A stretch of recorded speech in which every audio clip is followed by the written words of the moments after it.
ناظرین اکرام السلام علیکم نحمدہ و نصلی علی رسولہ الکریم اما بعد۔ آج ہم جس عنوان پر بات کریں گے وہ ہے نماز استخارہ۔ استخارہ کا کیا مطلب ہے، استخارہ کیسے کرتے ہیں اور اس کا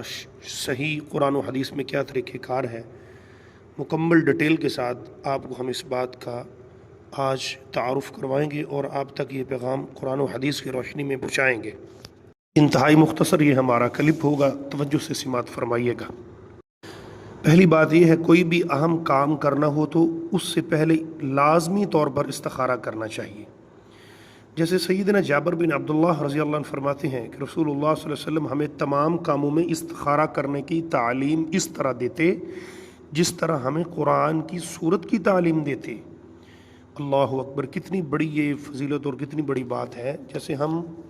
قرآن پاک کی سورت نبی پاک ہمیں سکھاتے ہیں، ایسے ہی استخارہ ہمیں بتاتے ہیں۔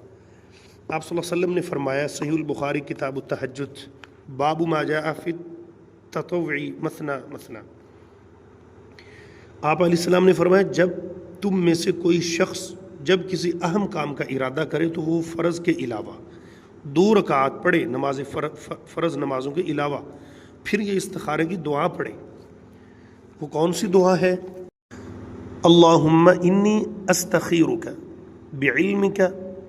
واستقدرک بقدرتک واسألک من فضلک العظیم فإنک تقدر ولا اقدر وتعلم ولا اعلم وانت علام الغیوب۔ اے اللہ، بے شک میں تجھ سے تیرے علم کے ساتھ بھلائی طلب کرتا ہوں اور تجھ سے تیری طاقت قدرت کے ساتھ طاقت طلب کرتا ہوں، اور میں تجھ سے تیرے فضل علم عظیم کا سوال کرتا ہوں، فضل عظیم کا، کیونکہ تو قدرت رکھتا ہے اور میں قدرت نہیں رکھتا، تو جانتا ہے اور میں نہیں جانتا، تو غیبوں کو خوب جانتا ہے اور میں نہیں جانتا۔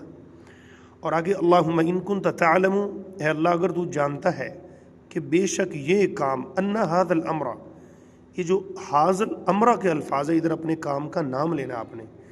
خیر لی فی دینی و معاشی و عاقبت امری، میرے لیے میرے دین، میرے معاش اور میرے انجام کار کے لحاظ سے بہتر ہے، تو اس کا میرے حق میں فیصلہ کر دے، فقدرہ لی ویسرہ لی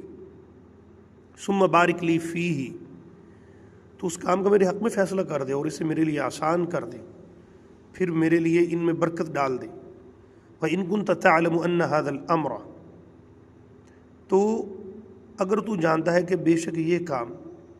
شر لی فی دینی و معاشی و عاقبت امری،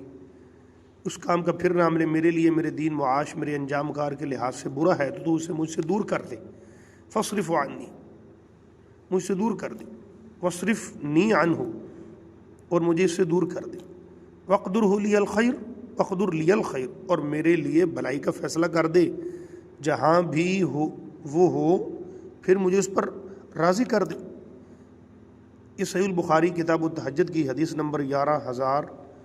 1162 ہے۔ ان ھذا الامر کے الفاظ پر آپ نے اپنے کام کا نام لینا ہے۔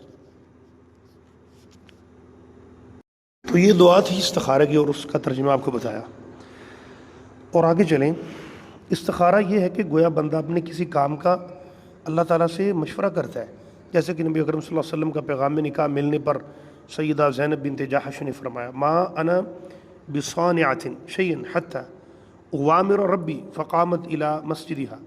کتاب النکاح کی یہ حدیث ہے مسلم شریف کے اندر، میں اپنے رب سے مشورہ کیے بغیر کچھ نہیں کروں گی،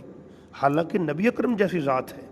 فیصلہ ہی نہیں کرنا چاہیے، لیکن جو شریعت ہمیں بتاتی ہے، اما زینب رضی اللہ عنہا نے استخارہ کیا فوراً۔ اور ایک بات یاد رکھنا، استخارے کا کوئی وقت مقرر نہیں ہے، دن ہو یا رات، اور کچھ لوگ کہتے ہیں کہ یہ استخارہ کر کے سو جائیں، خواب میں اشارہ ہے، لیکن ایسا نہیں بھی ممکن، بس اللہ رب العزت اس طرف دل کو پلٹا دیتے ہیں۔ جو ہمارے لوگ یہ کہتے ہیں کہ یہ خواب آتا ہے جی، پھر ایک اور خرابی ہے جی، مولوی صاحب تم استخارہ کر دو، بھائی کام تمہارا ہے، مولوی کو اس میں کیا لگے، تکلیف آپ کو ہے، مولوی صاحب اس کا کیا، ہم نے بچے کی شادی کرنی ہے آپ استخارہ کریں، یہ تمام باتیں ٹھیک ہیں، لیکن شرعاً اس کا دین سے کوئی تعلق نہیں ہے، تو پھر یہ ٹھیک بھی نہیں ہے۔ ٹھیک ان کے لیے ہے جو نہیں سمجھتے قرآن و حدیث کو، اس لیے خود استخارہ کریں، خود سمجھے، ایک کام کا بار بار بھی استخارہ کر سکتا ہے، 2 بار 3 بار، اور کوئی بھی کام کرنا ہے چھوٹا بڑا، ڈیلی بیسس پہ آپ استخارہ کو اپنا معمول بنائیں، انشاءاللہ دیکھیں کامیابی کیسے ممکن ہے۔